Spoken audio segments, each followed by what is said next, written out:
I want to know where your money's going. Show me the proof here that you really can't afford it, because I guarantee you there's some things in here that you absolutely could cut out. But I think there are more people who say they are in a tough spot, but if they cut the BS, they could be in a decent spot where they could build savings, invest. When we build our lifestyles up like this, it's really hard to then reel it back in because your lifestyle has to change so much. At a certain point, you have to look at yourself in the mirror and say, hey, you cannot spend money on this anymore.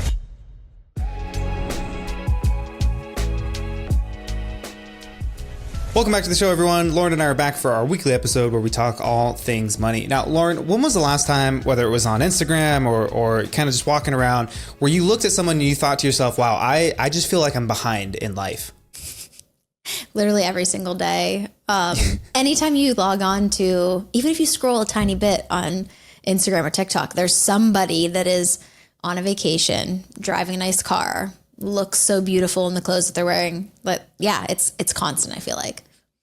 Yeah. And even if it's not on social media, you just see someone driving around in a nice car, like you build this story of what their life must be like. Yep. And you start to play this comparison game of like, well, if they can afford this car, they can probably afford this lifestyle. And I can't afford that kind of car or those clothes or where they're eating at or whatever it is.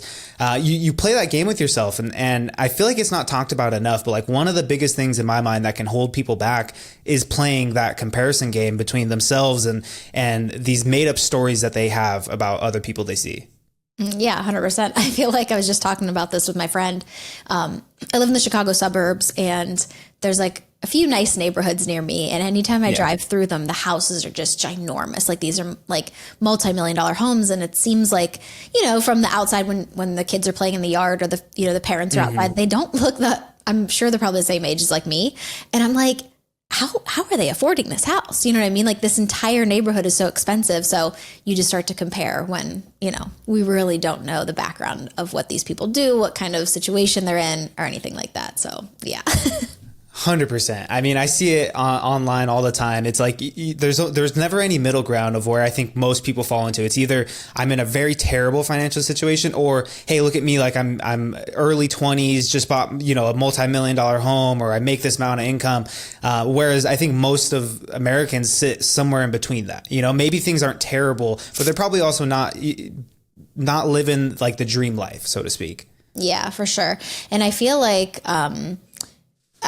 now that I've sort of been in this space of like helping people with their money and even like getting my money right, I've realized how much of this is really an illusion for some people. Other people may be doing really well, or they have some type of, you know, trust fund or whatever situation they're in.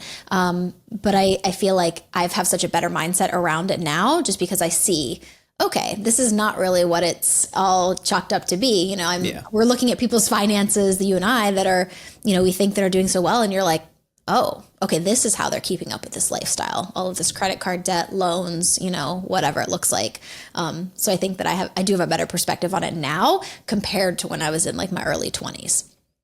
Yeah, 100%. I think like those stories you tell yourself about what someone else's life is like, just based on external factors, things that you can see without really knowing, like that kind of stuff really, I think for some people it can be motivating because they could say like, all right, like I want to be able to live that life, so I got to do these things. But I think for most people, it's definitely like harms their success with their finances, because they see what they think life should be like at a certain age, or when they have a certain job, or when they make a certain income. And if their life doesn't compare to that, like that kind of comparison game is, I see that as being like one of the biggest things. You know, I think with personal finances in general, it's like most of it is a mental game, and the comparison game plays such a huge part into just having the right kind of mindset and motivation. Yeah, and then you just get into massive credit card debt because you try to keep up with all of that comparison that you're doing. So it just ends in a nasty cycle, and no one really ever gets ahead. 100%. Well, speaking of playing that comparison game, I think we can kind of jump into this first scenario. So this person wrote, keeping up with the Joneses, 39-year-old guy here. As I look around at my married friends and the other people where I live, I see a lot of them with expensive stuff. They're all driving $100,000 Tahoes, Escalades, or Land Rovers, multiple kids enrolled in multiple activities, all have nice clothes and expensive shoes. I see it everywhere and I don't live in a pricey area. Is everyone living completely beyond their means? Average rent in my area is $2,500. These new SUVs are easily $1,400 a month. Then there's food, gas, insurance. How are people affording all this stuff and still saving for retirement? I know we live in a culture of I need it now, but if you do the math, most of these families must have bills that exceed over $10,000 a month. Are people just living on credit card balances? Maybe I'm the poor one here. I have minimal bills, a smaller home I bought years ago, but I can't fathom having to buy something today with high interest rates and the cost of goods. Am I losing it? Maybe it's all smoke and mirrors. It's so funny because I always feel like we feel like we're the outliers and that everybody else is always ahead, but there's got to be something more to it. You know, like I just said, I think, you know, seeing people's finances on this side of things, like as we're trying to help them pay off their debt and budget, I think a lot of people are living beyond their means. I also think we're seeing, like, you know, back in the day, there was no social media to really show all of this. Now we're seeing the best of people and the influencers. You know, maybe the influencers do have money to do this because you're watching their stuff to create that income. But yeah, I feel like we're just seeing it so much more, and we're seeing those people that are really showing it off too. Yeah, I think it's a little bit of both, you know, living beyond their means, but then also maybe there are people that can actually afford it. You know, again, we can't compare ourselves to a situation, whether it's like a trust fund or, you know, family money or whatever that looks like. Yeah. And even beyond that, I feel like there's a large portion of people who just live paycheck to paycheck, essentially, right? Like, and I feel like people don't have a full understanding of what it could mean to be paycheck to paycheck. It's not about your income. It's not about like what you bring home. It's more about like your spending habits, you know, like, are you spending everything that you bring in? And in other words, if you were to not get your next paycheck, like, are you going to be in trouble? You know, and I feel like people who like this person described, they have multiple kids enrolled in multiple activities, all have nice clothes, shoes. They all drive these expensive cars that are, you know, $1,000 a month. They're living on that payment plan lifestyle, you know, where everything, you know, even if they're not going deep into credit card debt, they're just barely getting by each month by covering all the bills. But everything they own is being financed, you know, everything from the car to the shoes to like things are on payment plans. I feel like that's a huge part of it as well, is that people, you know, they can create this lifestyle that looks so good on the outside, but behind the scenes, like, things are so close to falling apart, and things only can work so long as everything runs smoothly, right? Like, you introduce one emergency or one like new like set of financial responsibilities, and things suddenly, like, they don't work anymore. That's when the people fall into these crazy amounts of credit card debt. Yeah, a lot of these people, like you said, if you're on, you know, just living paycheck to paycheck, everything's on a payment. If you lose your job or anything, you're really screwed, because you have a lot of payments that you cannot afford now. So you're going to get your cars repossessed.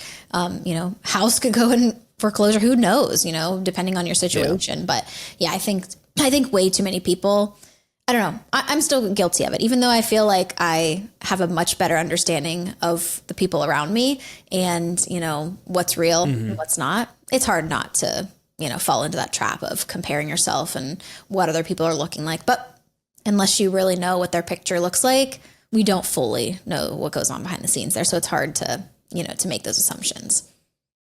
Yeah, I mean, to make an assumption myself, I feel like most people are probably in a worse off position than what their lifestyle looks like on the outside. You know, like, I know the kind of like the way that me and my wife manage our finances. I know like what we have to do in order to make sure that the bills are paid, all that stuff, but then also to like be investing, to be able to save, you know, for the home that we just bought, to be able to max out our retirement accounts. Like, I know what we have to do, and I know like not everyone is doing that. You know, like, I know that it takes a lot of effort and not a lot of people are doing that. And so, you know, like this person described, like, I don't think that everyone is able to live this crazy, like, this person, I don't think is losing it, right? Like, I don't think people are able to live this crazy lifestyle and max out retirement and kind of just like live the life. You know, I think most people are choosing one or the other. They're choosing taking care of things from the financial standpoint or point of view, and then choosing to live this life that feels really good. You know, and unfortunately there is room to find like a happy medium, but people get so caught up in what feels good, what kind of like this person described it as, like, the I need it now. You know, like, I see this thing, it looks really cool, I want it. And even if you don't necessarily like consciously do it because you want to impress other people, like, that's always going to be in the back of people's mind. You know, like, the only reason you're attracted to a really, really nice looking car is because you know, other people see it as nice as well. You know, like at the end of the day, like every car serves the same purpose, is to get you to point A to point B. But yeah, I feel like most people are definitely, whether they're living beyond their means or not, they're choosing to prioritize things that are less important that only serve them now, as opposed to like building a future that's going to serve them later on. Yeah. And I feel like over the past few years, I think I've told you like my minimalist journey, how I've sort of stopped like thinking about things as like making me happy. Rather, I try to, you know, be with the people that matter to me the most and have experiences over things. And I think that's really helped me, as well as my debt-free journey, because I know a lot of people who live this way and, you know, have these nice cars with really big payments and big home payments and stuff like that. And I think about it for myself, and I was like, you know what? I really love the way I live because we are debt free. The only thing we have is our, you know, our house payment and all of our regular bills and stuff, but we don't have any debt that we're taking care of. So if I were to be laid off or whatever, which could very well be the case because I work in tech as a contractor. So like that can very well happen. I'm not scared anymore because I've realized that I've created a life that like, I don't have all of these payments coming out every single month to keep up a lifestyle. You know, I live a very minimal lifestyle, and I really like it because I have the freedom there that if I were to lose my job, I'm not stressed by any means. My car's not going to be repossessed. You know, my credit card's not going to go into collections or anything like that because I just don't have that kind of stuff. So I've sort of started creating that sort of, I don't know, boundary, if you will, between all of this stuff and, you know, kind of how I live my life. But I don't know. It's crazy when you look at, like, when I think about my budget, right? Like, and what it costs to run that budget versus if we were to introduce debt into the equation, like I could see how our numbers could skyrocket, right? And I could see how people, if you just don't make certain income, you do just have to rely on credit cards. And it's just wild to me to think that so many people are living that kind of life to where everything has to fall into a credit card.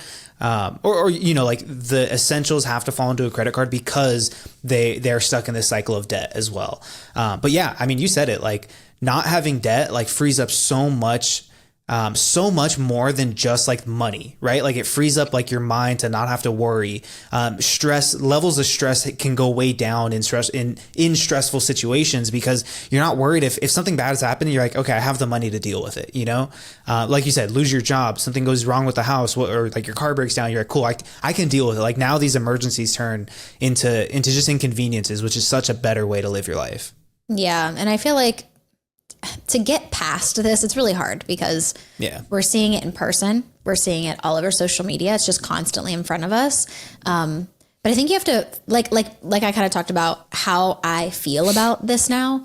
You kind of have to lean into that rather than like, ooh, I really want this, you know, this car, so I look really cool. You know what I mean? Like I'm more of like, I see that situation over there and I know for a fact if they were to lose their job, they're going to be in hot shit. You know what I mean? For me, if I lose my job, I'm fine. I could honestly go walk dogs and we could afford to pay our mortgage with my husband's job and that job. You know what I mean? So it's just like such a different mindset. You can compare all day long, but at the end of the day, you have to think about yourself, how you want to feel and focus on what you're doing. And I think you'll see in the future that this is not all what it's cracked up to be, you know? Yeah. And, you know, I'd like to think that like, as people get older, they start to come to that realization. Because that's definitely been true for like me and my wife. It's like, all right, things are less important now. You know, like I haven't really like, I buy clothes maybe like once a year, and it's when like the same shirts I wear, you know, I'm on rotation with like 6 different shirts. When those shirts start to get too beat up, I'll buy a new set of shirts, you know, like this, we buy less stuff. And I will say moving several times, that'll do it for you too. Cause you're just like, I hate having stuff now. But I'd like to think that kind of mindset of like, all right, stuff is less important. And it's more important that I'm living the kind of, it's hard to say it too, like I'm living the kind of life I want to live, but not necessarily in terms of the stuff you have, or more so like am I able to do like the experiences that I want to have, things like that. Like if you're able to do that kind of stuff, I'd like to think as you get older that becomes more apparent. But then you also see people who are in their 30s and 40s who like just don't have it together financially either. So it's hard to say that it's like a maturity thing. I think it's just, like you said, you have to kind of come to terms with what's actually important and what looks important on the outside. Yeah, Nick, I've realized as I've aged that we're all still the same at the core. You like, when we're young, we think like older people like just have this wisdom and stuff. But at the end of the day, I still feel like super young. So I feel like we're just all the same. And it doesn't surprise me that people don't like mature out of this. I don't know. Anyway, let's move on to talk about lifestyle creep. So this one says, hot take, readily available credit has caused collective lifestyle creep. I see this among my friends and family. Everyone talks about how broke they are, yet they are paying for cable TV, multiple streaming services, car wash subscriptions, pets, weed, vapes, restaurant meals, makeup, expensive haircuts, tattoos, constant phone upgrades, new clothes, and on and on. My friend has $20 in her checking account, but she's paying for monthly dog toy subscription box and DoorDash's Starbucks every other day. It's literally insane. I've been on an intense spending freeze for 9 months now to build savings and have learned so much. Basically, I think a whole lot of people are making enough money and could live stress-free if they cut their insane spending. Too many folks have become accustomed to a lifestyle financed with credit that they truly cannot afford. Yeah, that last part that they read, that I think a whole lot of people are making enough money and could live stress-free if they cut their spending. Like I feel like I hear that all the time too. It's like this like running joke. I think like among like middle of America, who's like, yeah, like, you know, I'm just constantly broke. You know, life is so expensive. Like I don't have enough money. It's like, haha. But yeah, you do have like the car that you lease, and you do have an expensive apartment, and you do have all the subscriptions, and you have all these random BS things that you're like, dude, like if you cut your life to like, okay, what do I need? You could have so much extra money, right? Mm-hmm. And yeah, you could say like, well, yeah, but then I'm sacrificing all of like the lifestyle stuff. But you can rebuild, right? Like you have to kind of bring it down to the bare bones first. Right? What do I need to actually survive? Then you can kind of build it back up and say, all right, is this actually worth it? Like, do I actually want this? You know, because like having the streaming subscriptions, and then the cable TV, and then a car wash subscription, and then the pet things, and then constant upgrades on your phone. Like I've had the same phone for like 4 years now, and it's like I would keep this phone for as long as I could, you know, not break it. It just starts to slow down after a little while, you know, and at that point, that's when I'm like, all right, it's time to upgrade. But like people just get stuck in this, like you build your lifestyle up, and all of a sudden it's just managed by payments. And when what you're sacrificing is that feeling of not being broke, of not, you know, like feeling like your income doesn't go far enough when things feel like they're expensive. Yeah, this is such a good point. Like this is so true. I feel like this constantly. Like I want to see, you know, when people say, I have no money, I'm broke, this or that. And you do hear about all these things. They have multiple. And the thing is, like, all of these subscriptions and things, they do add up. Like, I know a lot of people like to say, like, the small things don't matter, but they actually do.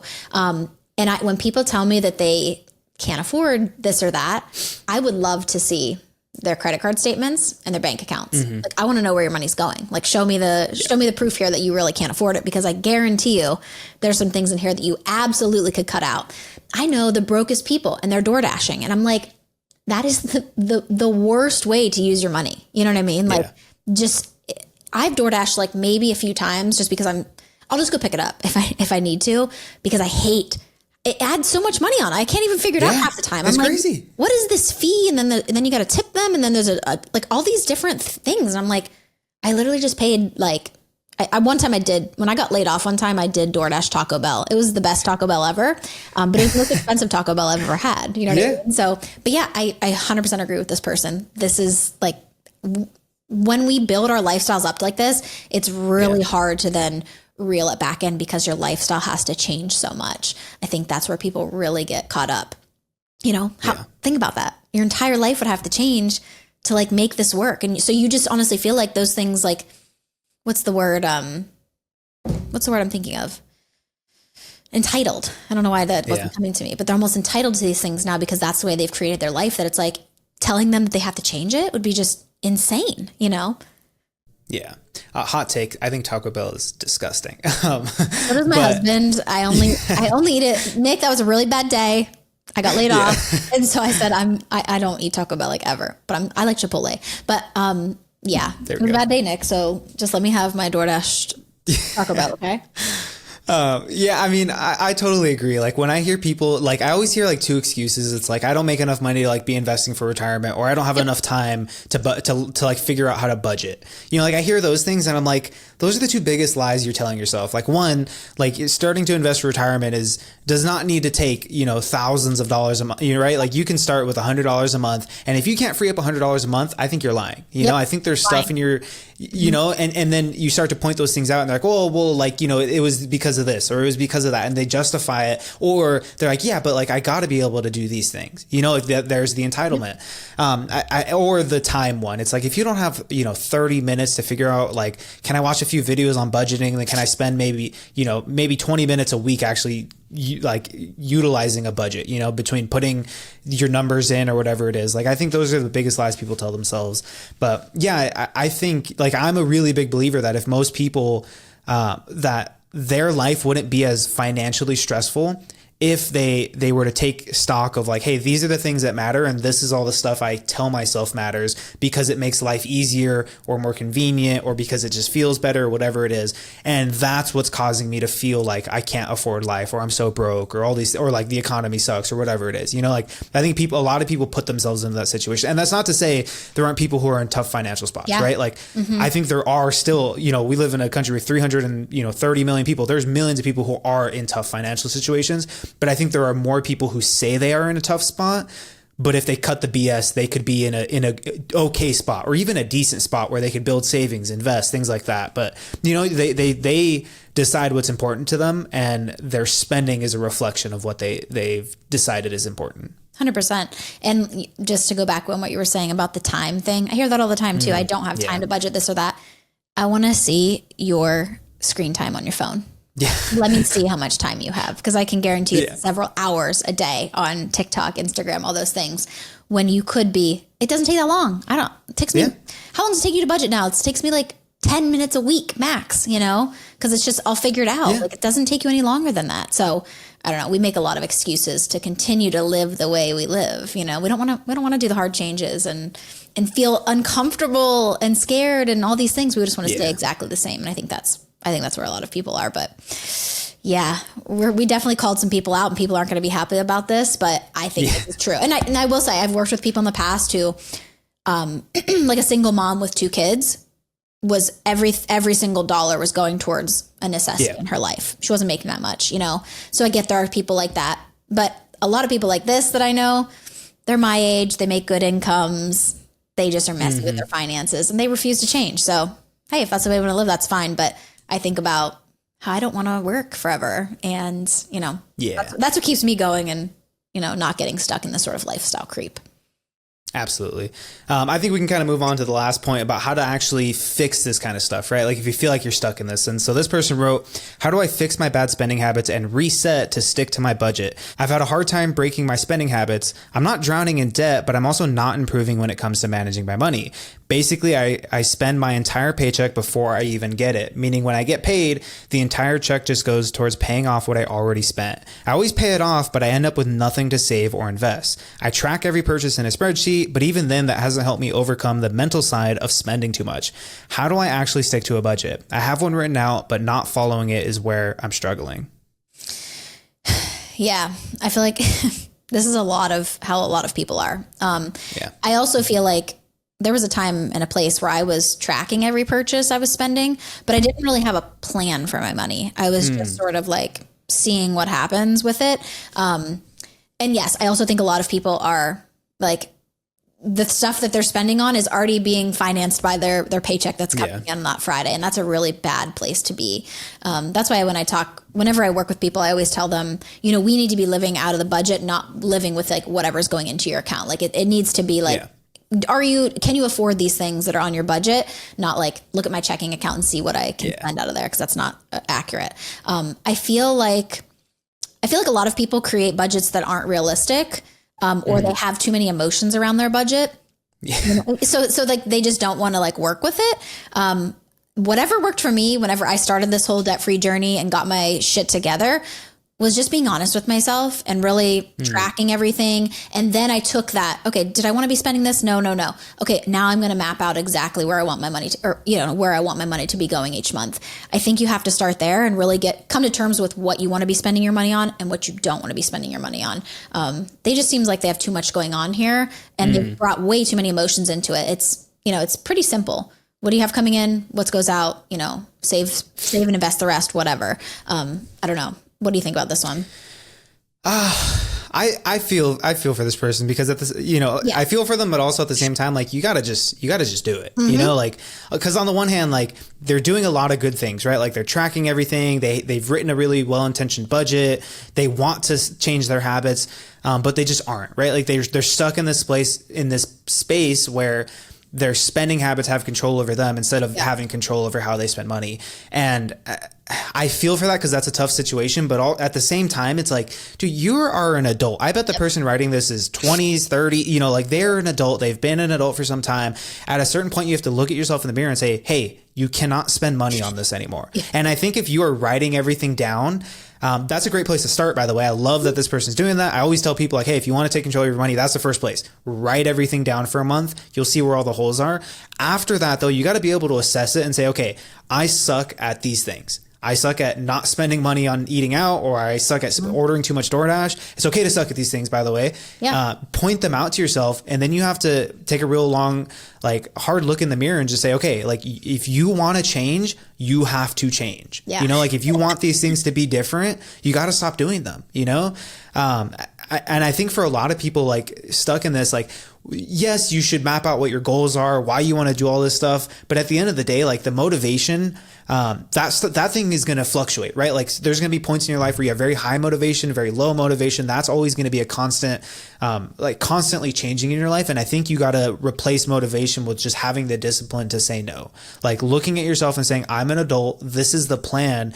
And an adult is someone who just follows the plan, like whether it feels good or it doesn't. Like, I don't know, at a certain point, you got to just kind of like, you got to just buck up and say, all right, it's time to change and it's time to follow a plan. And hey, worst case, you try this for a month, your life is terrible now all of a sudden, and you can just go back to the way things were, or it changes you for the better.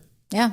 It reminds me of like whenever I started my debt payoff journey, like obviously I had to change a lot of things because now most of my paychecks were going towards debt rather than like financing stupid stuff that I didn't need to buy. You know what I mean? I feel like this person also needs to like, I don't know, they probably need to change like their mindset a little bit about their budgeting, because I feel like they're almost like in a bad sort of mindset, like any spending is bad. It's like, if you have it budgeted out, what's the problem with spending it? You know what I mean? And as long as you're budgeting out things that you want to be spending on, then like I don't see the issue here. I think a lot of people get too mental with it. Like a budget is a restriction and all this stuff, when really it's just telling you where your money can go, and I think that's a hard piece for people to sort of grasp, is like, doesn't mean it's like all restriction. Like if you're mapping this out, then spend your money on it and don't feel guilty about it. There you go. Yeah. As long as you're, they said they're not drowning in debt. So like, what's the issue here? I don't know. Yeah, I think part of the problem too is people, like we had talked about this whole episode, they build up this lifestyle and they get so comfortable in that lifestyle. And then when they want things to change, it's going to mean like a pretty drastic change to their lifestyle. And that stuff just isn't fun. And I get that. And I think like, like if you do have a hard time just telling yourself no, like I had said, having the right kind of goals, that's a really important part, because obviously you got to look at something and say, all right, am I going to go to Taco Bell today? Like if I am, that's going to push me further from my goal. Like, am I okay with that? You got to be able to have that internal conversation with yourself. At the same time too, I think like little wins go a long way, and little victories can compound over time to be, massive changes, like you move an inch a day and before you know it, you've moved like hundreds of feet or a mile in a new direction. Right. I think for someone like this, like you had said, not having a realistic budget can really set you back. I think like, all right, if you notice you're spending, because you track it every single month, and you spend, $500 on eating out, on the next month, can you just spend $450 or $400, like introduce some like discomfort and some pain in smaller doses so you can get comfortable with that. You can build up the confidence, and then, before you know it, you've done that for long enough time and you've actually moved quite a bit in the right direction. Yeah. It's like, I always say that, like when people try their first budget, they like think they're going to be a different person the next month, and they immediately like cut their restaurant budget to zero or close to zero. And it's like, how about just start like small incremental changes, get that muscle working, and then you'll slowly see like the change you want. Now, for my example, like I'm actually very, very disciplined. I think that comes from like my gymnastics background, but I did do everything. I cut it all cold turkey. I didn't buy clothes for like 3 years. I did not have a restaurant budget. I had $100 per month that I could, if something were to pop up or I had like something extra, I could take it from that money, but that was about it. But not as many people are, disciplined with that. So yeah, make the small changes and figure out what you actually want to be spending your money on. I think a lot of people, at least for me, like when I started this whole thing, I was like, I'm spending money on things that I don't want to be spending money on. So, thinking about and creating a plan for actually what you want to spend your money on. And again, be an adult and say no to the rest. Like you have to make a decision somewhere. And I think we all just like, we just feel so entitled that, I just can't say no to this and that. Yes, you can. You just have to. You know what I mean? 100%. Lauren, this was a good rant episode. I think that kind of wraps it up. If you enjoyed today's episode, you got a good laugh, or you learned something new, the best way you can help us grow is by subscribing and sharing this with a friend. Yeah. And if you want to have your money question answered on the show, you can visit our website, justanothermoneypodcast.com, and click the submit a question button. And don't forget to join us for another episode of Just Another Money Podcast.